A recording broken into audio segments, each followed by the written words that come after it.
Ketemu lagi di channel saya Kompas Informasi. Kali ini kita akan bahas tentang sengketa Pilpres ya, dan hari ini adalah keputusannya ya teman-teman ya, keputusan dari MK. Dan kali ini kita akan melihat ya di putusan ini Saldi Isra selaku hakim MK ini memberikan suatu pandangannya ya, dan dia menyatakan bahwa dalil dari 01 ini yang ada terkait surat suara yang telah tercoblos ini ya, dalil ini tidak bisa dibuktikan ya. Ini keterangan dari Saldi Isra ya, yang dibacakan oleh Hakim Saldi Isra ya teman-teman ya. Bahwa terhadap dalil pemohon mengenai adanya surat suara yang telah tercoblos di TPS 18 Kecamatan Brebes, Jawa Tengah, Mahkamah memeriksa secara seksama bukti pemohon berupa video kejadian di TPS. Video dimaksud berasal dari aplikasi TikTok akun @mas.julian8 yang menunjukkan adanya surat suara pemilihan presiden dan wakil presiden tercoblos pada kotak pasangan calon nomor urut 2 dan gambar spanduk bertuliskan "Selamat datang" di TPS 18 Kelurahan Pasar Batang, Kecamatan Brebes. Dalam video terdapat narasi yang mengatakan bahwa telah terjadi kecurangan di TPS 18 Kelurahan Pasar Batang, Kecamatan Brebes 02 udah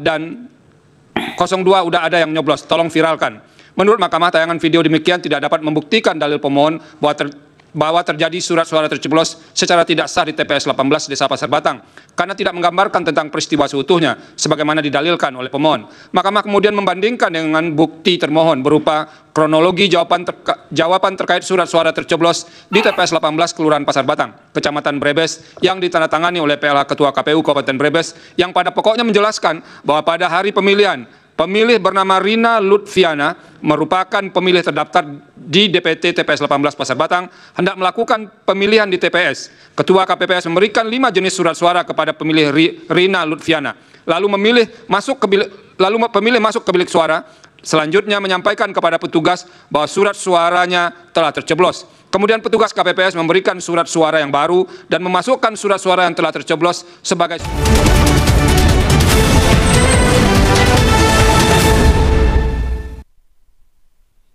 melihat ada pencoblosan surat suara oleh seorang ASN di salah satu TPS di Desa Pangonsean, Kecamatan Torjun Sampang. Terhadap fakta hukum persidangan demikian, pemohon tidak mengajukan bukti tertulis yang dapat membuktikan fakta hukum persidangan akuo, apakah telah dilaporkan kepada Bawaslu ataukah disampaikan kepada saksi TPS setempat, sehingga diajukan keberatan dalam formulir C kejadian khusus dan keberatan saksi. Saksi Ahmad Usairi juga tidak menjelaskan di TPS mana kejadian tersebut dilihatnya, karena dari keterangannya saksi langsung berpindah ke TPS-TPS lain di Desa Pangongsen. Mahkamah kemudian memeriksa bukti termohon berupa catatan kronologis distribusi formulir model C pemberitahuan TPS 4, TPS 5, TPS 7, dan TPS 8 Desa Pangongsen, Kecamatan Torjun, Kabupaten Sampang, yang ditandatangani Ketua PPS Andi Rahmat Afriwasis, yang membantah isu adanya oknum ASN yang mengarahkan pemilih untuk mencoblos pasangan calon tertentu di TPS 8. Menurut keterangan Ketua KPPS, pihaknya memastikan bahwa tidak ada oknum ASN yang mengarahkan pemilih untuk memilih pasangan calon tertentu di tempat pemungutan suara. Terhadap fakta hukum di persidangan dari saksi Ahmad Usairi ini, Mahkamah tidak bisa melakukan penilaian karena ketidakjelasan keterangan saksi dan ketiadaan bukti pendukung atau pembanding. Oleh karena itu, menurut Mahkamah, kesaksian Ahmad Usairi dalam persidangan tidak dapat dipertimbangkan lebih lanjut. Bahwa pemohon mendalilkan terdapat 23.000 surat suara yang dikirim via pos sudah tercoblos dan terdapat 82.000 alamat yang tidak jelas untuk pengiriman surat suara di Kuala Lumpur, Malaysia. Pemohon mengajukan bukti P108. Termohon menyampaikan keterangan yang pada pokoknya telah dilakukan pemungutan suara ulang untuk semua jenis metode pemilihan dan seterusnya dianggap diucapkan. Termohon mengajukan bukti T23 sampai dengan bukti T27, pihak terkait memberikan keterangan yang pada pokoknya membantah dalil pemohon akuo dan seterusnya enggak diucapkan. Bawaslu menyampaikan keterangan bahwa Panwaslu luar negeri di Kuala Lumpur mendapatkan informasi dari atase kepolisian KBRI Kuala Lumpur dan seterusnya dianggap diucapkan. Bahwa Bawaslu mengajukan bukti PK171 sampai dengan PK174, bukti PK176 sampai dengan PK181. Bahwa setelah Mahkamah memeriksa dengan sesama dalil pemohon, jawaban termohon, keterangan pihak terkait, bukti-bukti surat atau tulisan lainnya yang diajukan pemohon, termohon dan Bawaslu, keterangan Bawaslu, serta bukti-bukti yang diajukan dan fakta-fakta yang terungkap dalam persidangan, Mahkamah mempertimbangkan sebagai berikut. Bahwa terhadap dalil pemohon mengenai surat suara yang sudah tercoblos yang dikirim via pos di Kuala Lumpur, setelah Mahkamah memeriksa secara saksama alat bukti P108 yang disampaikan pemohon, ternyata hanya berupa artikel media online yang memberitahu bahwa Bawaslu mengungkap adanya 23.000 surat suara via pos tercoblos di Kuala Lumpur. Terhadap bukti demikian, sulit bagi Mahkamah untuk menilai persoalan yang didalilkan oleh pemohon akuo. Untuk itu Mahkamah memeriksa jawaban dan bukti termohon serta keterangan pihak terkait. dan bukti Bawaslu. Bukti PK 176 yang diajukan Bawaslu merupakan formulir model A laporan hasil pengawasan pemilu Panwaslu Luar Negeri Kuala Lumpur nomor 013 dan seterusnya tahun 2024 mengungkapkan kronologis ditemukannya surat suara telah tercoblos, yaitu dimulai saat kantor pos Malaysia melaporkan kepada atase Kepolisian KBRI Kuala Lumpur, yakni Kombes Polisi Juliarman EP Pasaribu, perihal adanya surat suara metode pos yang dikembalikan kepada pihak pos Malaysia.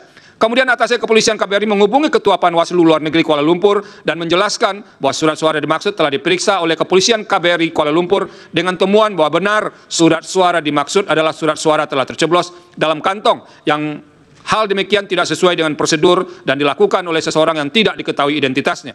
Dari hasil perhitungan yang dilakukan oleh Pos Malaysia, amplop surat suara berjumlah 1.972 amplop yang diantarkan oleh satu orang.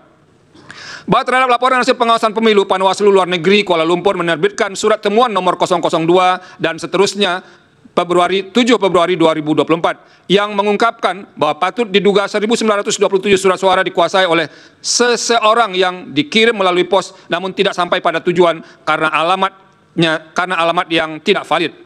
Terhadap temuan dengan pelanggaran pemilu ini, Panwaslu Kuala Lumpur mengeluarkan rekomendasi kepada PPLN Kuala Lumpur untuk 1, 2, 3, 4, 5, 6 dianggap dibacakan. Berdasarkan hal tersebut, maka Bawaslu membuat rekomendasi nomor 293 tahun 2024 kepada KPU yang pada pokoknya 1. Melaksanakan pemungutan suara ulang di seluruh TPSLN Kuala Lumpur. 2. Meniadakan pemungutan suara ulang dengan metode pos untuk seluruh wilayah Kuala Lumpur. 3. Melaksanakan pemungutan suara ulang yang didahului dengan proses pemutakhiran daftar pemilih untuk metode TPSLN dan metode kotak suara keliling sesuai dengan ketentuan peraturan perundang-undangan. Bahwa terhadap rekomendasi Bawaslu tersebut, selanjutnya KPU mengeluarkan keputusan nomor 280 tahun 2024 tentang tahapan dan jadwal pemungutan suara ulang pada perwakilan Republik Indonesia di Kuala Lumpur untuk pemilihan umum tahun 2024 yang pada pokoknya PSU akan diselenggarakan di Kuala Lumpur pada tanggal 9 sampai dengan 10 Maret 2024 yang kemudian diubah dengan keputusan KPU nomor 299 tahun 2004 tentang perubahan atas keputusan KPU nomor 280 dan seterusnya yang pada pokoknya PSU akan dilaksanakan pada tanggal 10 Maret 2024. Bahwa terhadap bukti-bukti yang diajukan oleh pemohon dalam berkas permohonan, menurut Mahkamah, persoalan yang didalilkan pemohon mengenai surat suara yang tercoblos di Kuala Lumpur telah diselesaikan oleh Bawaslu dan KPU dengan adanya PSU yang didahului dengan proses pemutakhiran data pemilih sesuai dengan ketentuan peraturan perundang-undangan. Selain itu, terdapat pelanggaran pidana pemilu berupa penambahan dan pengurangan DPT sudah ditindaklanjuti dan pelaku telah dijatuhi hukuman melalui putusan nomor 185/PIT dan seterusnya PN Jakarta PST yang diucapkan pada tanggal 21 Maret 2024. Oleh karena itu, menurut Mahkamah, dalil pemohon aku adalah tidak beralasan menurut hukum. Bahwa pemohon mendalilkan terjadi penyeludupan 2 surat suara tanpa identitas dan tanpa tanda tangan Ketua KPPS ke dalam kotak suara di TPS 41 Sidomulyo Timur, Marpoyan Damai, Kota Pekanbaru, dan seterusnya dianggap diucapkan. Pemohon mengajukan bukti P109 sampai dengan bukti P111 serta saksi Surya Dharma. Termohon menyampaikan jawaban yang seterusnya dianggap diucapkan. Termohon mengajukan bukti T28, bukti T46, dan bukti T66. Pihak terkait memberikan keterangan yang pada pokoknya membantah dalil pemohon aku dan seterusnya dianggap diucapkan. Bawaslu tidak menjawab dalil aku, namun mengajukan saksi Iji Jailani dan Zaki M. Zamzam. Bahwa setelah Mahkamah memeriksa dengan sesama dalil pemohon, jawaban termohon, keterangan pihak terkait, bukti-bukti, surat atau tulisan dan lainnya yang diajukan pemohon dan termohon serta saksi pemohon dan saksi Bawaslu, keterangan Bawaslu beserta bukti-bukti yang diajukan dan fakta-fakta yang terungkap dalam persidangan, Mahkamah mempertimbangkan sebagai berikut. Bahwa untuk membuktikan dalil terjadinya penyeludupan 2 surat suara tanpa identitas dan tanpa tanda tangan Ketua KPPS yang telah tercoblos pada foto pasangan calon nomor urut 2 ke dalam kotak suara di TPS 41 Sidomulyo Timur, Marpoyan Damai, pemohon mengajukan bukti video yang diberi tanda bukti P109.